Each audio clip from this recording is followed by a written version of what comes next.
Some more than a week ago since the 4.6 beta dropped, and we've seen some changes to Arlecchino's kit.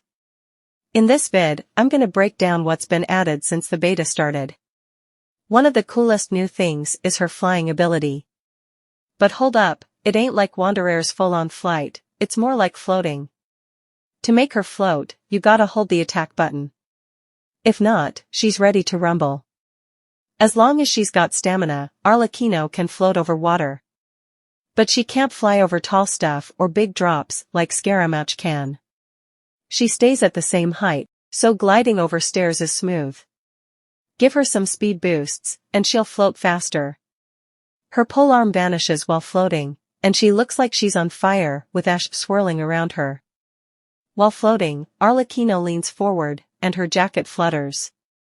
You might catch a glimpse of one of her wings, but both ain't visible yet.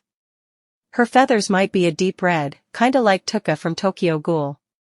Now, onto her kit changes during the beta. It's mostly buffs, so let's check it out. Firstly, her skill doesn't heal anymore, it's been replaced with her burst.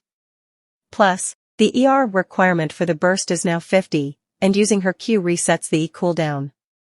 When you trigger her elemental burst, you'll get a 25% bond of life with a 4% consumption rate. The damage boost from Feast of Red Death went up from 238% to 280%. Her attack range got extended too. There've been some tweaks to her signature weapon, it only gives an 18% bond of life now, but the damage buff increased to 40% from 32%. The max bond of life is capped at 200% max HP now. Also, at her C1, you'll get a new interruption resistance effect. Every 3 bond of life consumed recovers 8% bond of life. Her C4 and C2 got merged into C2, starting with 3 stacks and a damage multiplier of 1200% from 900%. C4 now gives you stacks after using her burst, lowering enemy pyro resistance by 20% when taken.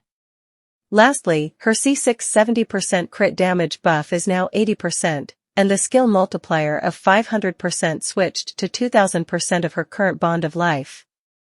So, she's definitely leveling up. What do you think of these changes? Did it affect your decision to pull for her? Let me know in the comments. Thanks for tuning in, and don't forget to hit that subscribe button for more updates.